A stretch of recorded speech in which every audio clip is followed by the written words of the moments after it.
Hello. So today I'm going to be reflecting on my Blender project. Starting off, I just wanted to learn how to 3D model.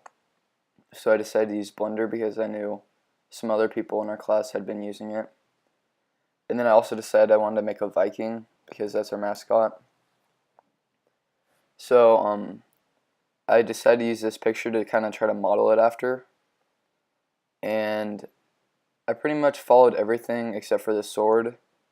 Instead of using a sword, I used a shield. I thought about downloading a sword since I couldn't make one, but I wanted to keep it original and I had to keep it original, so I didn't. And then the hardest part of it was probably the eyes, because the eyes at first I just had white ovals and it looked really weird.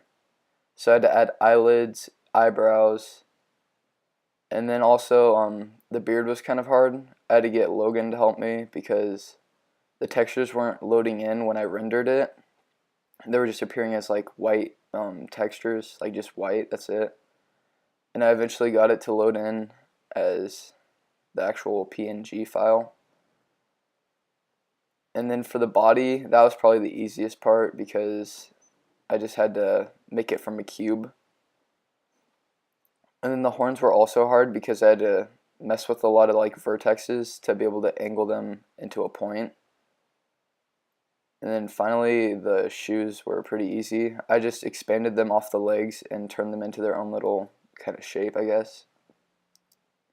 And then here's my animation.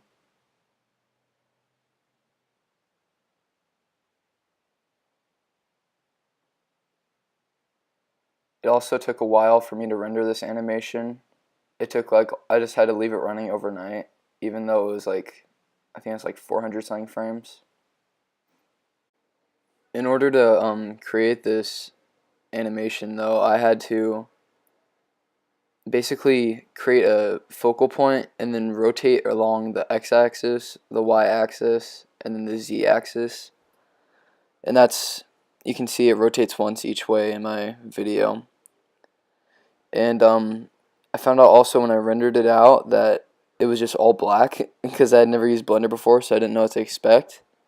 So I ended up having to add lighting, and I added 4 lights on each side in order to make the model actually appear once I rendered it out.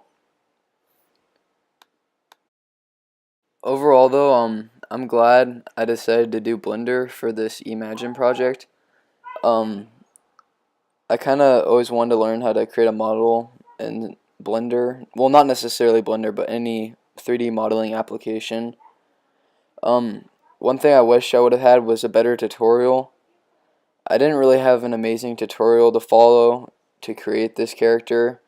I just found some kind of generic video on YouTube but where he kind of went over the basics of Blender and how to create different shapes. But other than that, I kind of had to just tinker with it, so it took a lot of time out of school to be able to create this. And I think if I would have had better tutorials, I maybe I would have had a better end project, like product, sorry, and that it would have been a lot quicker. But in the end, I feel that I learned a lot more about Blender since I had to learn it. Like, I didn't have any tutorial teaching me really, and I feel that it helped me because I had to figure things out by myself. And with that practice, now I kind of have it ingrained in my mind.